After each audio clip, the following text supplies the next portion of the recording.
नमस्कार, स्वागत है आपका हमारी भक्तिमय प्रस्तुति में।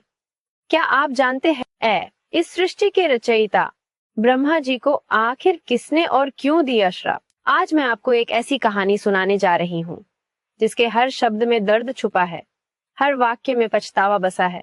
ये कहानी है उस महान सृष्टिकर्ता की जिसने इस संपूर्ण ब्रह्मांड की रचना की, लेकिन फिर भी आज धरती पर उसका केवल एक ही मंदिर है। ये कहानी है भगवान ब्रह्मा की और उस श्राप की जिसने उन्हें धरती पर अकेला कर दिया। आज की जो कथा है वह अत्यंत ज्ञानवर्धक और प्रेरणादायक है। कथा आरंभ करने से पहले आपसे एक विनम्र निवेदन है। शास्त्र ओ में कहा गया है कि अधूरी छोड़ी गई कथा दुख और पाप का कारण बनती है, इसलिए इसे अंत तक अवश्य सुने और इस वीडियो को लाइक करें, हमारे चैनल को सब्सक्राइब करें और कमेंट में मां लिखकर अपना समर्थन दें। तो आइए भगवान ब्रह्मा जी का आशीर्वाद लेकर कथा को आरंभ करते हैं। आज की प्रेरणादायक कथा। कल्पना कीजिए उस काल की जब ये संसार अभी भी शैशवावस्था में था, जब धरती पर सिर्फ मंद मंद हवाएं बहती थी और आकाश में बादल अपना पहला नृत्य कर रहे थे। उस समय भगवान ब्रह्मा चार मुखों वाले और सृष्टि के रचयिता अपने ब्रह्मलोक में बैठकर इस नई दुनिया को संवारने में व्यस्त थे। उनका ये चार मुख, हाँ वही चार मुख जिनसे चारों वेदों का जन्म हुआ था। जब ब्रह्मा जी ने पहली बार अपनी आंखें खोली थी तो उन्होंने चारों दिशाओं को एक साथ देखने की इच्छा की थी। उस इच्छा मुखों से एक साथ वज्रनाभ के विनाश का संकल्प निकला। उन्होंने अपने हाथ में एक दिव्य कमल लिया। यह कोई साधारण कमल नहीं था, बल्कि उनकी सृजन शक्ति का प्रतीक था। जब ब्रह्मा जी ने उस दिव्य कमल को वज्रनाभ राक्षस पर फेंका तो पूरा ब्रह्मांड हिल गया। उस कमल में ऐसी शक्ति थी कि वज्रनाभ जैसा शक्तिशाली राक्षस भी उसके सामने टिक नहीं सका। एक ही प्रहार में वज्रनाभ राक्षस का अंत हो गया। लेकिन यहाँ कहानी में एक अद्भुत मोड़ आता है। जब वो दिव्य कमल वज्रनाभ राक्षस से टकराया तो उसकी तीन पंखुड़ियां अलग अलग दिशाओं में गिरी, और जहां जहां वे पंखुड़ियां गिरी वहां वहां तीन पवित्र झीलों का जन्म हुआ। पहली झील बनी ज्येष्ठ पुष्कर, दूसरी मध्य पुष्कर और तीसरी कनिष्ठ पुष्कर। लेकिन इन तीनों में सबसे महत्वपूर्ण और पवित्र थी मध्य पुष्कर झील। इस झील का पानी इतना पवित्र था कि उसमें स्नान करने से सभी पाप धुल जाते थे। ब्रह्मा जी जब इस अद्भुत दृश्य को देख रहे थे तो उनके मन में एक विचार आया। उन्होंने सोचा कि यह स्थान इतना पवित्र और शक्तिशाली है कि यहाँ एक महान यज्ञ करना चाहिए, एक ऐसा यज्ञ जो पूरे संसार की भलाई के लिए हो। यह निर्णय लेकर ब्रह्मा जी ने पुष्कर में अपना निवास बनाया। पद्म पुराण के अनुसार ब्रह्मा जी पुष्कर में 10,000 वर्षों तक रहे। इन 10,000 वर्षों में उन्होंने न सिर्फ इस स्थान को और भी पवित्र बनाया, बल्कि यहीं से पूरी सृष्टि का संचालन भी किया। 10,000 वर्ष बाद ब्रह्मा जी ने निश्चय किया कि अब समय आ गया है उस महान यज्ञ को करने का। यह यज्ञ केवल एक साधारण अनुष्ठान नहीं था, बल्कि पूरे ब्रह्मांड की शांति और कल्याण के लिए था। यज्ञ की तैयारियां शुरू हुई। सभी देवता, ऋषि मुनि और दिव्य शक्तियां पुष्कर पहुंचने लगी। यज्ञ कुंड तैयार किया गया। पवित्र मंत्रों का उच्चारण शुरू हुआ। पूरा माहौल ला दिव्यता से भर गया था। लेकिन एक समस्या थी। हिंदू परंपरा के अनुसार कोई भी महत्वपूर्ण यज्ञ पति पत्नी के बिना पूरा नहीं हो सकता। ब्रह्मा जी की पत्नी थी देवी सावित्री। वे सौभाग्य और पवित्रता की देवी थी। उनकी उपस्थिति के बिना यज्ञ अधूरा रह जाता। ब्रह्मा जी ने सावित्री को संदेश भेजा कि वे तुरंत यज्ञ स्थली पर पधारें। लेकिन देवी सावित्री उस समय अपने दैनिक पूजा पाठ में व्यस्त थी। उन्होंने उत्तर भेजा कि वे अपनी पूजा समाप्त करके आएंगी। समय बीतता गया। यज्ञ का शुभ मुहूर्त निकलने लगा। ज्योतिषियों ने बताया कि अगर इस निर्धारित समय में यज्ञ शुरू नहीं हुआ तो फिर अगला शुभ मुहूर्त हजारों वर्षों बाद आएगा। ब्रह्मा जी चिंता में डूब गए। एक तरफ थी पूरे ब्रह्मांड की भलाई, दूसरी तरफ थी पत्नी का इंतजार। वे बार बार सावित्री के पास संदेश भेजते रहे, लेकिन उनका जवाब ये आता रहा कि वे अपनी पूजा पूरी करके आएंगी। जब स्थिति बेकाबू होने लगी तो देवराज इंद्र ने एक समाधान सुझाया। उन्होंने कहा, ब्रह्मा जी, आप इस यज्ञ को टाल नहीं सकते। पूरे संसार का कल्याण इस पर निर्भर है। क्यों ना हम किसी और देवी से आपका विवाह करवा दें, जिससे यज्ञ पूरा हो सके। ब्रह्मा जी इस सुझाव से बहुत परेशान हुए। वे जानते थे कि यह गलत है, लेकिन पूरे ब्रह्मांड की भलाई के सामने ब्रह्मा जी की पत्नी थी देवी सावित्री। वे सौभाग्य और पवित्रता की देवी थी। उनकी उपस्थिति के बिना यज्ञ अधूरा रह जाता। ब्रह्मा जी ने सावित्री को संदेश भेजा कि वे तुरंत यज्ञ स्थली पर पधारें, लेकिन देवी सावित्री उस समय अपने दैनिक पूजा पाठ में व्यस्त थी। उन्होंने उत्तर भेजा कि वे अपनी पूजा समाप्त करके आएंगी। समय बीतता गया। यज्ञ का शुभ मुहूर्त निकलने लगा। ज्योतिषियों ने बताया कि अगर इस निर्धारित समय में यज्ञ शुरू नहीं हुआ तो फिर अगला शुभ मुहूर्त हजारों वर्षों बाद आएगा। ब्रह्मा जी चिंता में डूब गए। एक तरफ थी पूरे ब्रह्मांड की भलाई, दूसरी तरफ थी पत्नी का इंतजार। वे बार बार सावित्री के पास संदेश भेजते रहे, लेकिन उनका जवाब यह आता रहा कि वे अपनी पूजा पूरी करके आएंगी। जब स्थिति बेकाबू होने लगी तो देवराज इंद्र ने एक समाधान सुझाया। उन्होंने कहा, ब्रह्मा जी, आप इस यज्ञ को टाल नहीं सकते। पूरे संसार का कल्याण इस पर निर्भर है। क्यों ना हम किसी और देवी से आपका विवाह करवा दें, जिससे यज्ञ पूरा हो सके। ब्रह्मा जी इस सुझाव से बहुत परेशान हुए। वे जानते थे कि यह गलत है, लेकिन पूरे ब्रह्मांड की भलाई के सामने उनकी व्यक्तिगत चिंताएं छोटी लग रही थी। इंद्र ने गायत्री नामक एक सुंदर देवी को बुलाया। गायत्री ज्ञान और विद्या की देवी थी। वह उथी, सुशील और पवित्र, लेकिन वे भी इस अचानक के प्रस्ताव से घबरा गई। मैं यह विवाह नहीं कर सकती, गायत्री ने कहा। यह धर्म के विरुद्ध है। सावित्री देवी ब्रह्मा जी की पत्नी है। लेकिन सभी देवताओं ने मिलकर गायत्री को समझाया कि यह कोई साधारण परिस्थिति नहीं है। पूरे ब्रह्मांड की शांति इस यज्ञ पर निर्भर है। अंततः गायत्री मान गई, लेकिन उन्होंने शर्त रखी कि यह विवाह केवल यज्ञ पूरा करने के लिए है। गंधर्व विवाह की रीति से ब्रह्मा जी और गायत्री का विवाह हुआ। यह एक अस्थायी विवाह था जो केवल यज्ञ के उद्देश्य से किया गया था। गायत्री ने ब्रह्मा जी के बगल में बैठकर यज्ञ में भाग लिया। यज्ञ शुरू हुआ। पवित्र मंत्रों के ध्वनि से पूरा आकाश गूंज उठा। अग्निदेव प्रसन्न हुए। लग रहा था कि सब कुछ ठीक हो गया है, लेकिन तभी एक तूफान उठा। आकाश में बादल गरजने लगे। पूरा माहौल तनावपूर्ण हो गया। सावित्री देवी आ रही थी और वे बहुत क्रोधित थी। जब सावित्री ने यज्ञ स्थली पर पहुंचकर देखा कि उनके पति के बगल में कोई और स्त्री बैठी है, तो उनका क्रोध देखने योग्य था। उनकी आंखों में आग थी। उनके चेहरे पर ऐसा गुस्सा था जैसे प्रलय का समय आ गया हो। यह क्या है? सावित्री की आवाज में इतना दर्द था कि सुनने वालों के दिल दहल गए। मैं थोड़ी देर से आई तो आपने मेरी जगह किसी और को बिठा लिया। ब्रह्मा जी ने समझाने की कोशिश की। सावित्री यह परिस्थिति की मजबूरी थी। यज्ञ का समय निकल रहा था और पूरे ब्रह्मांड की भलाई सावित्री ने उन्हें बीच में ही रोक दिया। और मेरी भलाई, मैं आपकी पत्नी हूँ, आपकी अर्धांगिनी हूँ। क्या मेरा कोई सम्मान नहीं है? पूरी यज्ञ सभा में सन्नाटा छा गया। देवता, ऋषि मुनि सभी चुपचाप खड़े थे। कोई भी बोलने की हिम्मत नहीं कर रहा था। सावित्री का दर्द इतना गहरा था कि उनकी आंखों से आंसू बहने लगे। मैंने आपको अपना सब कुछ दिया था। मैंने आपके साथ पूरे ब्रह्मांड की रचना में सहयोग किया था, और आज आपने मेरी जगह किसी और को दे दी। सावित्री के दर्द की कोई सीमा नहीं थी। वे जानती थी कि यज्ञ का लिए यह आवश्यक था, लेकिन एक पत्नी के रूप में उनका दिल टूट चुका था। उन्हें लगा कि उनके पति ने उनका सम्मान नहीं किया है।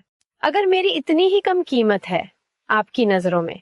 सावित्री की आवाज में अब वह दर्द था जो केवल एक धोखा खाई हुई पत्नी के दिल में हो सकता है। इसीलिए देवी सावित्री ने श्राप दिया। सावित्री के श्राप की शक्ति सभी जानते थे। जिसने सृष्टि की रचना की है, वही आज मुझे यह दुख दे रहा है। सावित्री की आवाज कांप रही थी। तो सुनिए, पुष्कर को छोड़कर इस पूरे संसार में आपकी कहीं भी पूजा नहीं होगी। लोग विष्णु की पूजा करेंगे, शिव की करेंगे, लेकिन आप केवल इसी एक जगह पूजे जाएंगे।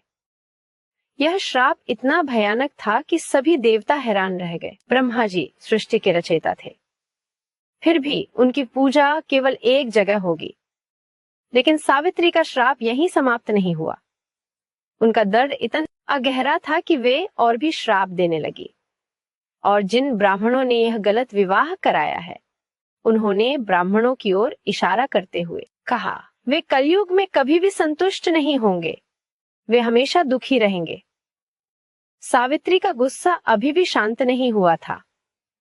उन्होंने देखा कि भगवान विष्णु भी इस पूरे कांड में शामिल थे। विष्णु ने भी इस विवाह को समर्थन दिया था। और आप विष्णु, सावित्री ने विष्णु की ओर देखते हुए कहा, आपने भी इस अन्याय में साथ दिया है, तो आपको भी श्राप देती हूं कि आप भी पत्नी के वियोग का दुख सहन करेंगे। यह श्राप सुनकर विष्णु भी दुखी हो गए। बाद में यही श्राप राम के रूप में विष्णु के अवतार के समय फला, जब उन्हें सीता के वियोग का दुख सहना पड़ा। गायत्री जो अब तक चुप बैठी थी, अब बोली। उन्होंने बहुत विनम्रता से सावित्री से कहा, माता सावित्री, मैं जानती हूं कि मैंने गलत किया है, लेकिन यह सब पूरे ब्रह्मांड की भलाई के लिए था। कृपया अपना श्राप वापस ले लीजिए। लेकिन सावित्री का दिल इतना टूटा हुआ था कि वे गायत्री की बात सुनने को तैयार नहीं थी। उन्होंने कहा, जो हो गया सो हो गया, श्राप वापस नहीं लिया जा सकता। ब्रह्मा जी भी अपनी पत्नी को मनाने की कोशिश कर रहे थे। उन्होंने कहा, सावित्री, मैं जानता हूं कि मैंने गलत किया है, लेकिन परिस्थिति ऐसी थी सावित्री ने कहा, क्या परिस्थिति पत्नी के सम्मान से भी बड़ी होती है? क्या परिस्थिति रिश्तों की मर्यादा से भी ऊपर होती है? सावित्री के श्राप के बाद एक अजीब सा माहौल बन गया। यज्ञ तो पूरा हो गया था, लेकिन उसकी खुशी गायब हो गई थी। सभी देवता चुपचाप अपने अपने लोकों को लौट गए। ब्रह्मा जी अकेले रह गए। उन्होंने महसूस किया कि अब से उनकी स्थिति कितनी अजीब हो गई। वे जो पूरे ब्रह्मांड के रचयिता थे, अब केवल एक जगह पूजे जाएंगे। धीरे धीरे समय बीतता गया। जैसे जैसे युग बदलते गए, सावित्री का श्राप अपना प्रभाव दिखाने लगा। लोग विष्णु के मंदिर बनाते गए, शिव के मंदिर बनाते गए, देवी के मंदिर बनाते गए, लेकिन ब्रह्मा के मंदिर नहीं बनाए। कभी कभार कोई भक्त ब्रह्मा जी का मंदिर बनाने की कोशिश करता, लेकिन किसी न किसी कारण से वो मंदिर पूरा नहीं हो पाता। श्राप की शक्ति इतनी प्रबल थी कि वह हर बार अपना प्रभाव दिखाती। लेकिन पुष्कर में स्थिति अलग थी। यहाँ श्राप का प्रभाव नहीं था, यहाँ ब्रह्मा जी की पूजा होती रही। धीरे धीरे पुष्कर एक महान तीर्थ स्थल बन गया। लोग दूर दूर से पुष्कर आने लगे। वे पुष्कर सरोवर में स्नान करते और ब्रह्मा जी के दर्शन करते। कहा जाता है कि पुष्कर में स्नान करने से सभी पाप धुल जाते हैं। कार्तिक पूर्णिमा के दिन यहाँ एक विशाल मेला लगता है। हजारों लाखों श्रद्धालु यहाँ आते हैं। यह मेला केवल एक सामान्य मेला नहीं है, बल्कि यह उस सृष्टिकर्ता के सम्मान में है जो अकेला पड़ गया है। 14वीं शताब्दी में एक अद्भुत घटना हुई। कुछ पारिक ब्राह्मण परिवारों ने मिलकर निश्चय किया कि वे पुष्कर में ब्रह्मा जी का एक भव्य मंदिर बनाएंगे। यह काम आसान नहीं था। श्राप के कारण कई बाधाएं आती रही, लेकिन उन भक्तों का विश्वास अटूट था। मंदिर का निर्माण शुरू हुआ। हर पत्थर रखते समय, हर दीवार उठाते समय उन निर्माताओं को लगा था जैसे वे केवल एक मंदिर नहीं बना रहे, बल्कि एक अकेले पड़े देवता को घर दे रहे हैं। मंदिर बनकर तैयार हुआ। इसकी स्थापत्य कला अद्भुत थी। लाल पत्थरों से बना यह मंदिर देखने में बहुत सुंदर था। मंदिर के शिखर से पूरा पुष्कर दिखाई देता था। 8वीं शताब्दी में आदि शंकराचार्य भी यहाँ आए थे। उन्होंने इस मंदिर का जीर्णोद्धार कराया था। बाद में रतलाम के महाराजा जावत राज ने भी इसकी मरम्मत कराई। जब आप पुष्करम के ब्रह्मा मंदिर में प्रवेश करते हैं तो एक अजीब सा एहसास होता है। मंदिर के अंदर और ब्रह्मा जी की 4 मुख ये मूर्ति स्थापित है। उनके 4 हाथों में 4 वेद है और उनके साथ उनका वाहन हंस भी है। लेकिन जो सबसे दिलचस्प बात है वो ये है कि इस मंदिर में गायत्री की मूर्ति भी है। हाँ, वही गायत्री जिसके साथ ब्रह्मा जी का गंधर्व विवाह हुआ था। यह दृश्य बहुत भावुक है। एक तरफ ब्रह्मा जी है, दूसरी तरफ गायत्री है, लेकिन सावित्री का श्राप अभी भी मंडरा रहा है। कहते हैं कि जब कोई सच्चा भक्त इस मंदिर में प्रार्थना करता है तो उसे ब्रह्मा जी के चेहरे पर एक अजीब सा दुख दिखाई देता है। यह दुख उस पत्नी के श्राप का है जिसका आज दिल टूट गया था। एक दिलचस्प बात यह है कि पुष्कर में सावित्री का भी एक मंदिर है, लेकिन वह पहाड़ी की छोटी पर्णलक स्थान पर बना। यह मंदिर रत्नागिरी पहाड़ी पर स्थित है, जहां से पूरा पुष्कर शहर और ब्रह्मा मंदिर दिखाई देता है। जब आप इस पहाड़ी पर चढ़ते हैं तो एक अजीब सा एहसास होता है। लगता है जैसे सावित्री अभी भी वहीं खड़ी है, दूर से अपने पति के मंदिर को देख रही है। वे पास बस ही नहीं आ सकती, दूर भी नहीं जा सकती। यह है प्रेम और क्रोध के बीच की वह दूरी जो कभी पाटी नहीं जा सकती। स्थानीय लोग कहते हैं कि जब सूर्यास्त होता है तो सावित्री मंदिर से ब्रह्मा मंदिर की रोशनी साफ दिखाई देती है। यह दृश्य इतना भावुक होता है कि देखने वाले की आंखों में आंसू आ जाते हैं। यह अधूरे प्रेम की कहानी, जहां दो प्रेमी एक ही शहर में रहते हैं लेकिन न मिल नहीं सकते। सदियां बीत गई, युग बदले, राजा बदले, साम्राज्य बदले, लेकिन पुष्कर में ब्रह्मा जी की पूजा निरंतर चलती रही। हर दिन सैकड़ों श्रद्धालु यहाँ आते हैं। वे पुष्कर सरोवर में स्नान करते हैं, वामन घाटों पर जाकर प्रार्थना करते हैं और फिर ब्रह्मा मंदिर में दर्शन के लिए जाते हैं। कार्तिक पूर्णिमा के समय यह का दृश्य अविस्मरणीय होता है। पूरा शहर श्रद्धालुओं से भर जाता है। दीपावली के बाद आने वाली इस पूर्णिमा को यहाँ कार्तिक स्नान कहा जाता है। माना जाता है कि इस दिन पुष्कर सरोवर में स्नान करने से सारे तीर्थों का फल मिल जाता है।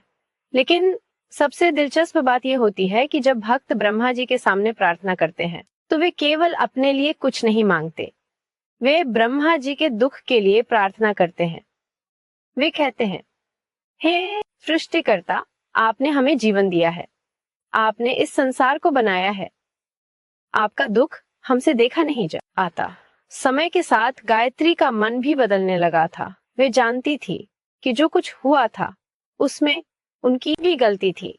उन्होंने सावित्री की जगह लेकर उन्हें दुख दिया था, भले ही वो परिस्थितिवश हुआ हो। गायत्री अक्सर ब्रह्मा जी से कहती थी, प्रभु मैं जानती हूँ कि आप सावित्री को याद करते हैं, मैं केवल एक छाया हूँ, आपकी असली अर्धांगिनी तो वे हैं। ब्रह्मा जी भी दुखी होते। वे जानते थे कि गायत्री निर्दोष थी। उन्होंने तो केवल पूरे ब्रह्मांड की भलाई के लिए यह निर्णय लिया था, लेकिन परिणाम इतना कष्टकारी हुआ था कि वे कुछ नहीं कह सकते थे। गायत्री ब्रह्मा जी कहते, तुमने कोई गलती नहीं की है, गलती मेरी थी। मुझे अधिक धैर्य रखना चाहिए था, मुझे सावित्री का और इंतजार करना चाहिए था। हजारों वर्ष बीत जाने के बाद एक दिन सावित्री के मन में भी परिवर्तन आए। वे देख रही थी कि उनके श्राप के कारण ब्रह्मा जी कितने अकेले हो गए हैं। पूरे संसार में केवल पुष्कर में ही उनकी पूजा होती है। एक शाम जब सूर्यास्त हो रहा था, सावित्री ने अपने मंदिर से ब्रह्मा मंदिर की रोशनी देखी। उस रोशनी में उन्हें अपने पति का अकेलापन दिखाई दिया। उनका दिल पिघल गया। हे भगवान, सावित्री ने मन में कहा, मैंने अपने क्रोध में क्या कर दिया? मैंने अपने पति को, जो पूरे संसार के रचयिता है, इतना अकेला कर दिया। उस रात सावित्री को नींद नहीं आई। वे बार बार सोच रही थी कि क्या उन्होंने सही किया था। हाँ, उनके साथ अन्याय हुआ था, उनका सम्मान नहीं किया गया था, लेकिन इतना बड़ा श्राप देना क्या सही था? उसी रात ब्रह्मा जी को भी एक स्वप्न आया। उन्होंने देखा कि सावित्री उनके पास आई है। वे रो रही है और कह रही है, मुझे माफ कर दीजिए, मैंने क्रोध में आकर आपको बहुत दुख दिया है। ब्रह्मा जी ने स्वप्न में कहा, सावित्री, गलती मेरी थी, मुझे तुम्हारा सम्मान करना चाहिए था, मुझे तुम्हारा इंतजार करना चाहिए था। जब दोनों की नींद खुली तो उन्हें एहसास हुआ कि यह केवल स्वप्न नहीं था, यह एक दिव्य संदेश था। उस दिन से दोनों के मन में एक दूसरे के प्रति प्रेम फिर से जागने लगा। पुष्कर के भक्तों ने भी महसूस की या कि कुछ बदलाव हो रहा है। वे देख रहे थे कि ब्रह्मा जी की मूर्ति में एक नई चमक आ गई है। सावित्री मंदिर से भी एक सकारात्मक ऊर्जा निकल रही है। भक्तों ने मिलकर निश्चय किया कि वे एक विशेष प्रार्थना करेंगे। वे चाहते थे कि ब्रह्मा जी और सावित्री के बीच फिर से प्रेम हो जाए। कार्तिक पूर्णिमा के दिन हजारों भक्तों ने मिलकर एक साथ प्रार्थना की। उन्होंने कहा, हे ब्रह्मा जी, हे माता सावित्री, आप दोनों के बिना यह संसार अधूरा। कृपया अपने मन में प्रेम को फिर से जगाइए। यह प्रार्थना इतनी शक्तिशाली थी कि पूरा पुष्कर दिव्य प्रकाश से भर गया। उस रात सावित्री ने एक महत्वपूर्ण निर्णय लिया। वे अपने अहंकार को छोड़कर ब्रह्मा जी के पास जाना चाहती थी, लेकिन हजारों वर्ष बाद पहली बार पहाड़ी से उतरना आसान नहीं था। पहाड़ी की तलहटी में पहुंचते ही सावित्री को लगा जैसे एक भारी बोझ उनके कंधों से उतर गया हो। वे धीरे धीरे ब्रह्मा मंदिर की ओर बढ़ी। उधर ब्रह्मा जी भी महसूस कर रहे थे कि सावित्री आ रही है। उनका दिल तेजी से धड़क रहा था। हजारों वर्ष बाद वे अपनी प्रिय पत्नी से मिलने वाले थे। गायत्री ने भी यह महसूस किया। उन्होंने ब्रह्मा जी से कहा, प्रभु, माता सावित्री आ रही है। अब मेरा यहाँ रहना उचित नहीं है। नहीं, गायत्री से ब्रह्मा जी ने कहा, तुम भी मेरी पत्नी हो। तुम दोनों मेरे लिए समान रूप से महत्वपूर्ण हो। जब सावित्री मंदिर के द्वार पर पहुंची तो पूरा माहौल भावुकता से भर गया। ब्रह्मा जी उठकर खड़े हो गए। हजारों वर्षों बाद पति पत्नी आमने सामने थे। सावित्री, ब्रह्मा जी की आवाज में दर्द था, मुझे माफ कर दो। मैंने तुम्हारे साथ अन्याय किया था। सावित्री की आंखों में आंसू थे। नहीं प्रभु, गलती मेरी थी। मैंने क्रोध में आकर आपको श्राप दे दिया। मैंने आपको इतना अकेला कर दिया। गायत्री भी आगे आई। माता सावित्री, मुझे भी माफ कर दीजिए। मैंने आपकी जगह लेकर आपको दुख दिया। सावित्री ने गायत्री के सिर पर हाथ रखा। बेटी, तुमने कोई गलती नहीं की। तुमने तो पूरे संसार की भलाई के लिए यह स्वीकार किया था। उस पल जो दृश्य था वो अवर्णनीय था। तीनों देवी देवता एक साथ खड़े थे, ब्रह्मा जी, सोनिया और गायत्री। सावित्री ने गहरी सांस ली और कहा, आज मैं अपना श्राप वापस लेना चाहती हूँ। लेकिन ब्रह्मा जी ने रोक दिया। नहीं सावित्री, श्राप को वापस लेने की जरूरत नहीं है। यह सुनकर सभी हैरान हो गए। ब्रह्मा जी ने आगे कहा, इस श्राप ने मुझे एक महत्वपूर्ण सबक सिखाया है। मैंने सीखा है कि रिश्तों का सम्मान सबसे बड़ा धर्म है। मैंने सीखा है कि किसी भी काम के लिए अपने प्रियजनों का दिल नहीं दुखाना चाहिए। और ब्रह्मा जी ने मुस्कुराते हुए कहा, पुष्कर में मुझे जो प्रेम मिलता है वह पूरे संसार के मंदिरों से कहीं अधिक है। यहाँ के भक्त मुझसे वास्तविक प्रेम करते हैं। वे मेरे दुख को समझते हैं। उस दिन से पुष्कर में एक नया माहौल बन गया। ब्रह्मा मंदिर में अब तीनों की मूर्तियां एक साथ स्थापित की गई। ब्रह्मा जी के साथ सावित्री और गायत्री दोनों। सावित्री ने अपना मंदिर पहाड़ी पर ही रखा, लेकिन अब वे नियमित रूप से नीचे आकर ब्रह्मा जी से मिलती रही। उनके बीच की दूरी मिट गई थी। पुष्कर के लोग कहते हैं कि उस दिन के बाद से शहर में एक अलग ही खुशी का माहौल है। झील का पानी और भी पवित्र हो गया है।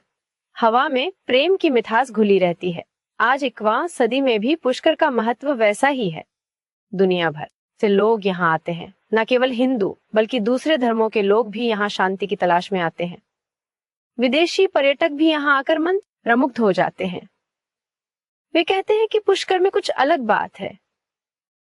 यहाँ की हवा में, यहाँ के पानी में, यहाँ के लोगों में एक दिव्यता है। आधुनिक वैज्ञानिक भी मानते हैं कि पुष्कर झील का पानी वास्तव में अलग है। इसमें कुछ खनिज पदार्थ हैं जो इसे विशेष बनाते हैं। लेकिन भक्त जानते हैं कि यह केवल खनिज पदार्थों की बात नहीं है। यह उस प्रेम की शक्ति है जो यहाँ बसी है। आज जब भी आप पुष्कर जाएं तो वहां केवल दर्शन के लिए ना जाएं। वहां जाकर महसूस कीजिए कि प्रेम की शक्ति कितनी बड़ी होती है। समझिए कि रिश्तों में सम्मान कितना जरूरी है। पुष्कर की झील में स्नान करते समय यह याद रखिए कि यह पानी केवल आपके शरीर को साफ नहीं कर रहा, बल्कि आपके मन के सहारे बुरे विचार भी धो रहा है। ब्रह्मा मंदिर में दर्शन करते समय ये सोचिए कि आपके सामने वह देवता खड़े हैं जिन्होंने आपको जीवन दिया है, जिन्होंने इस पूरे संसार की रचना की है, और आज भी वे आपसे उतना ही प्रेम करते हैं जितना पहले दिन करते थे। प्रिय साथियों, इस कथा के बारे में आपके विचारों का हमें बेसब्री से इंतजार रहेगा। अगर यह कथा आपके लिए प्रेरणादायक साबित हुई हो तो कृपया इसे लाइक करें और इसे अपने प्रियजनों के साथ शेयर करें। साथ ही कमेंट बॉक्स में जय श्री कृष्णा लिखकर अपनी भक्ति व्यक्त करें। इस वीडियो को पूरा देखने के लिए आपका दिल से आभार। ब्रह्मा जी की जय।